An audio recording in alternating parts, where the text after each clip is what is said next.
শুভ দুপুর বন্ধুরা। আজকে দুপুরবেলায় ভোজন পর্ব সেরে একটু ছাদে গিয়েছিলাম। তো তোমাদের আমি সকালের দৃশ্য দেখিয়েছি প্রকৃতির, বা আমাদের ছাদ থেকে সকালবেলা বা ভোরবেলা, সকালবেলা বললে ভুল হবে, ভোরবেলায় আমাদের ছাদ থেকে কীরকম লাগে তোমাদের দেখিয়েছিলাম।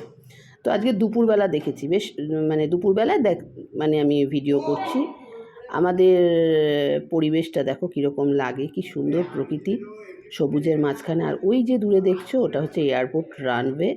হ্যাঁ, তো আমরা খাওয়া দাওয়ার পরে ছাদে চলে এসেছি। মিস্টার ব্যানার্জি একটু হাঁটাহাঁটি করছে, লাঞ্চ পর্ব সেরে বেরিয়ে যাবে তিনি, তবু তিনি হাঁটাহাঁটি করছেন খাওয়া দাওয়ার পরে।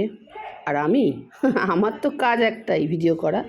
তো মিস্টার ব্যানার্জি বেশ সুন্দর হাঁটাহাঁটি করতে করতে সমস্ত কিছু দেখছে। রোদ পড়ছে বলে মুখে হাত দিয়েছে। কিন্তু দেখো বন্ধুরা, এই যে আমাদের বরুণদেব, উনি কীরকম তেতে উঠেছেন দেখতে পাচ্ছ, যে ওনার তাপে কিন্তু রীতিমতন গরম লাগছে।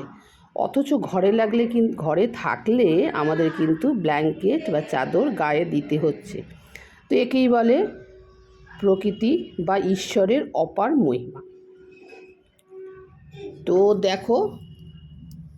দেখো আমাদের ছাদে আমাদের দুপুরবেলায় কীরকম লাগে প্রকৃতিটা।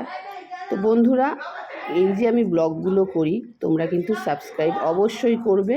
আর হ্যাঁ, ভালো লাগলে লাইক কমেন্ট অবশ্যই করবে। তবে দুপুরবেলায় একজন যাবেন এখান দিয়ে, তো তোমাদের তো দেখাবই। তো কে যাচ্ছে তো দেখে নেওয়া যাক। মিস্টার ব্যানার্জি কিন্তু একটা অপকর্ম করছে, সেটা হচ্ছে উনি ধূমপান করছে, যেটা কি না উচিত না, তিনি করছেন। যাই হোক, করুক। এই যে উনি কিন্তু চলে যাচ্ছে, এই যে যাচ্ছে। এবার আমার ক্যামেরাবন্দি এখন ক্যামেরাবন্দি করেছি। তো বন্ধুরা, আজ এইটুকুনি অবধি থাক। ভালো লাগলে অবশ্যই লাইক কমেন্ট সাবস্ক্রাইব করতে ভুলবেন না। টাটা, পরের ব্লগে